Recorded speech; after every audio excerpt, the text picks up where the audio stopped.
ఏడుస్తూ ఉండను నన్ను చూసి. మీ లైఫ్ అలాగే ఉండిద్ది. నా లైఫ్ ఇలాగ ఉండిద్ది. నేను బాధపడ్డప్పుడు మీరు బాధపడొచ్చు గదా! ఈరోజు నేను హ్యాపీగా ఉంటే మీకొచ్చే నొప్పేంటి? ఆమెకేమిలమ్మా ఆమె బ్రహ్మాండంగా ఉండిద్ది. ఆమెకేమిలమ్మా ఆమె నచ్చింది తింటుంది, నచ్చింది కట్టుకుంటుంది.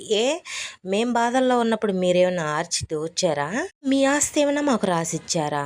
చెత్త వాగుడు గురించి ఎందుకులే గానీ, సర్లే సర్లే దోస్తులు, నా స్టైల్‌లో క్యాబేజీ ఫ్రై అయితే చూపిచ్చేసేదా.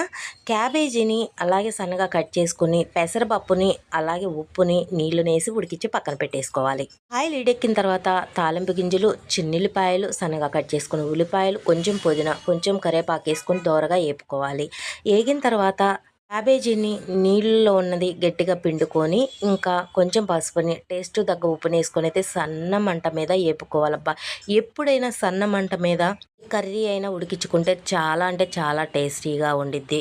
ఇంకా ఉప్పుల పొడి, చిన్నులపాయ కారం వేసుకొని తింటే ఎంత బాగుండిద్దో తెలుసా? స్పైసీగా ఉండిద్ది. క్యాబేజీని ఎవ్వరు లైక్ చేయరండి. క్యాబేజీ పెద్దగా ఎవరు కూడా వాడరు. కానీ చేసుకునే విధానంగా చేసుకొని క్యాబేజీని తింటే చాలా అంటే చాలా టేస్టీగా ఉండిద్ది. ఇంకా క్యాబేజీ కూర అయితే రెడీ అయిపోయింది. వేడి వేడి అన్నము వేసుకొని కనుక క్యాబేజీ కర్రీ వేసుకొని తింటే అబ్బా స్పైసీగా ఎంత బాగుందో తెలుసా?